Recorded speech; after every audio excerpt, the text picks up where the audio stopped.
Hey, staunch gang. Won it! Romy and Michelle's high school reunion was only half the story. I look back and chronicle the abysmal failed pilot slash ill-fated prequel to the cult hit Romy and Michelle's high school reunion. This one being titled Romy and Michele in the Beginning.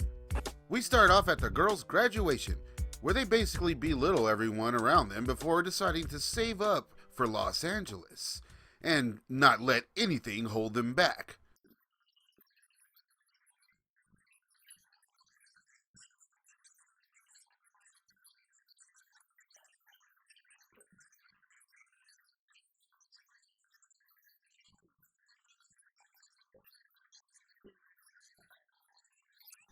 Then we get a 3-year jump and see that they've only saved $8. So naturally, they go to the movies. And we actually get to see them watch Pretty Woman for the first time.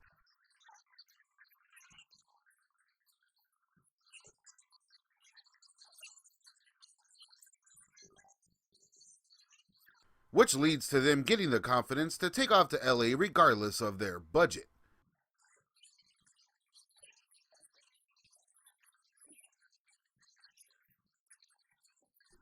They then take a lead from Pretty Woman and dress like prostitutes. Because they're dim-witted, remember?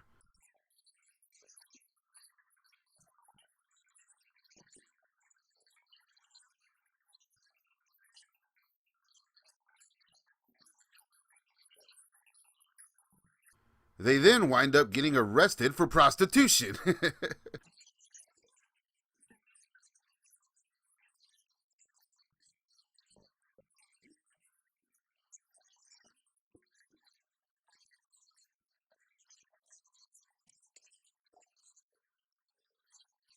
They just made a joke about a load.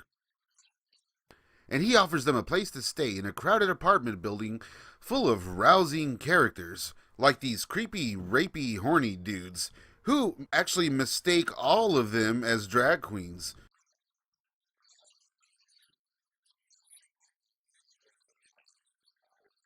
Huh. So quite the mix-up happens here, you see.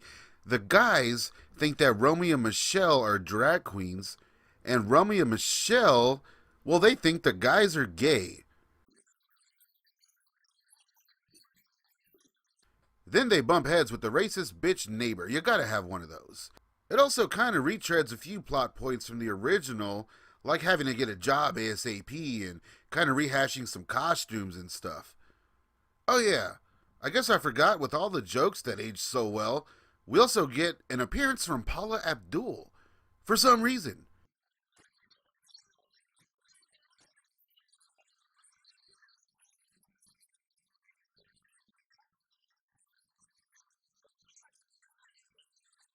In fact, the movie was kind of sold on this cameo, but more on that later, I'm assuming. The girls then gear up and head to the club.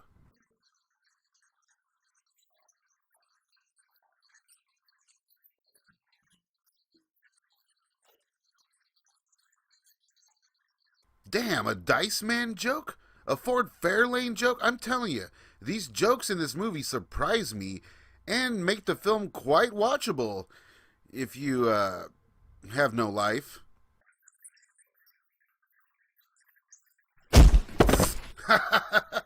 Damn.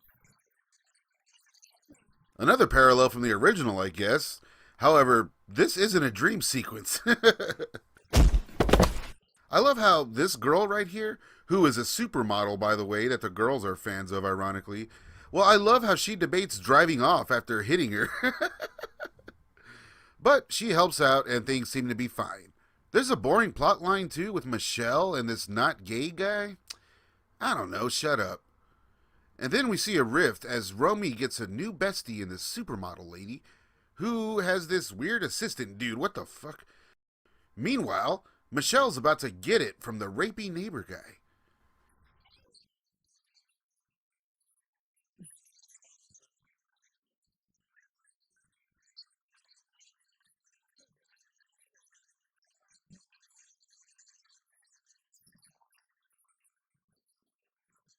ABC Family, everybody.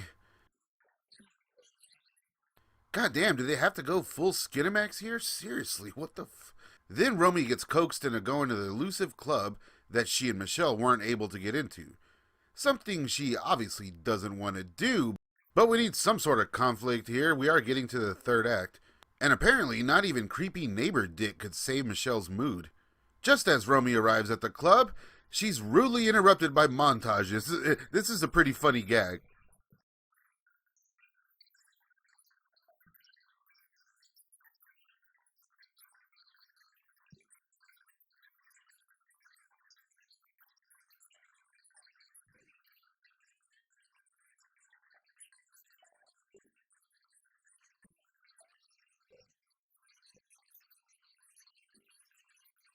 Aww.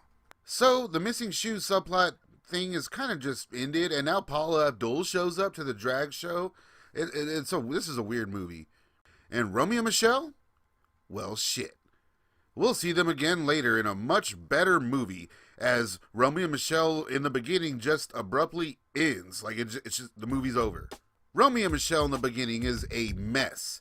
However, not the strangest of the bunch. Damn. Here, though, Romy and Michele are not the lovable geeks we saw in high school, as now they're arrogant, rude bitches whose charm is just totally gone for the most part. And the amount of adult humor and references we get with the prequel is really astonishing.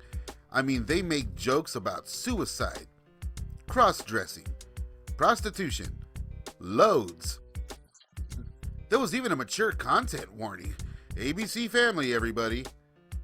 Romy and Michele, The Beginning, was written and directed by the original's executive producer and writer Robin Schiff, who created Romy and Michele in the stage play Ladies' Room, and had previous film credits like writing the film Loverboy.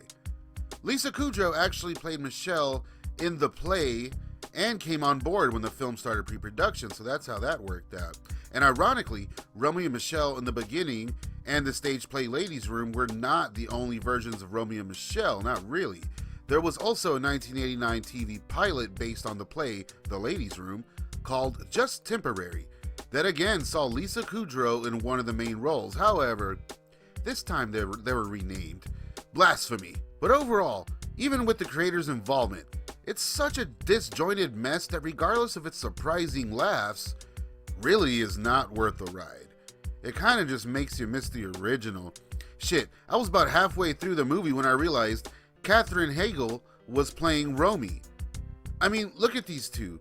Wouldn't you think Romy and Michele? I mean, am I wrong there? We don't give a flying fuck what you think. The supporting characters here are just set dressing, really, and the focus on fashion and whatnot seems to be a trope of these flicks when, anything girly is involved. It's like directly the plot's about fashion.